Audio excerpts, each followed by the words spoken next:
Chess of Mana retails for about $8.50 US on Steam and is an indie game that adds a few changes to the classic game of chess, along with two new factions, Orcs and Celts. The developer reached out to me for a review, provided me with a review key, but as always, the thoughts and opinions in this video are my own. So, is Chess of Mana worth playing on Steam? This review is going to answer that question.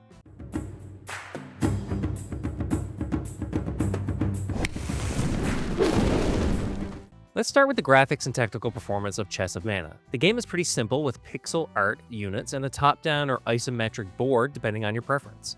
Overall, I really like the art style and the look of the game, taking chess and making it a conflict between orcs and humans, but the technical performance does have its issues.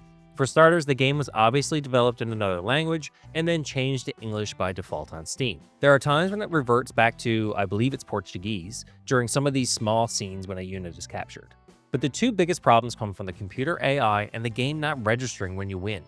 First, the enemy AI is lacking compared to other chess programs. It makes obvious mistakes even on some of the harder difficulty settings, ignoring clear paths to victory or letting you capture units when it really shouldn't have. Second, when you do win the game, it just freezes and you have to Alt F4 to close the entire game, which is a massive problem for its technical performance. So please keep these two issues in mind before you think of purchasing Chess of Mana.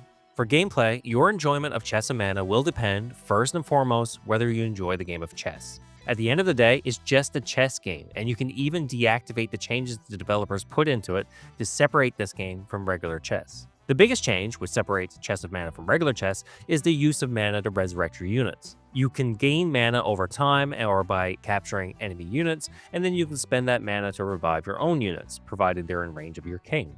That means you can be a bit more reckless with your playstyle than normal chess, and it also means that the games go on for significantly longer periods of time as both you and the computer revive your units.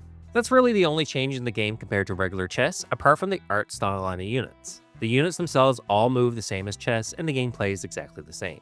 So is it worth $8.50 US for Chess of Mana? I honestly don't think so, not with the technical problems of the game crashing, and even if that were to be fixed, that's a lot of money for a chess game. I'm the Casual Console Gamer on YouTube, and I'll see you all in the next review.